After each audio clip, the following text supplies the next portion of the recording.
শিক্ষা বিভাগে কোভিড-19ৰ বিৰুদ্ধে যুঁজ দিয়াৰ উদ্দেশ্যে ছাত্ৰ-ছাত্ৰী আৰু শিক্ষকসকলক চাবোন ব্যৱহাৰ কৰি হাত ধোৱা, মাস্ক পৰিধান কৰা আৰু 6 ফুট দূৰত্বত অৱস্থান কৰিবলৈ নিৰ্দেশ দিয়ে।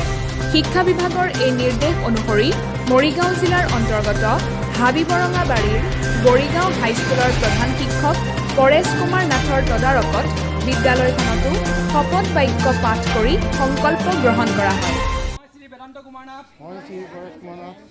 নিজকে আৰু মোৰ সতীৰ্থসকলক কোভিড-19ৰ পৰা হ'ব পৰা বিপদ সম্পৰ্কে সতৰ্ক হৈ থাকিবলৈ আৰু এই কথা সদায় মনত ৰাখিবলৈ প্ৰতিশ্ৰুতিবদ্ধ।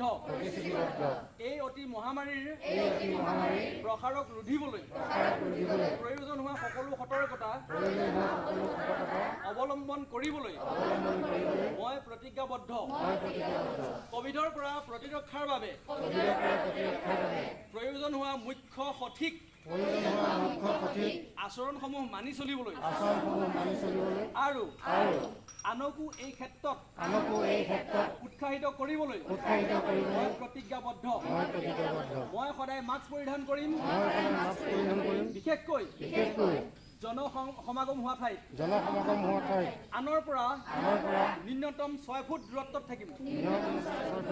সঘনাই মাস্ক পৰিধান কৰিম, পানীৰে ভালদৰে হাত ধুম আৰু লগতে চাবোন ব্যৱহাৰ কৰিম। আমি সকলোৱে মিলি কোভিড-19ৰ বিৰুদ্ধে যুঁজ দিম। বিদ্যালয় কৰ্তৃপক্ষৰ এই কাৰ্যসূচী বাৰুকৈ প্ৰশংসনীয়। News desk report, news network 24 Assam.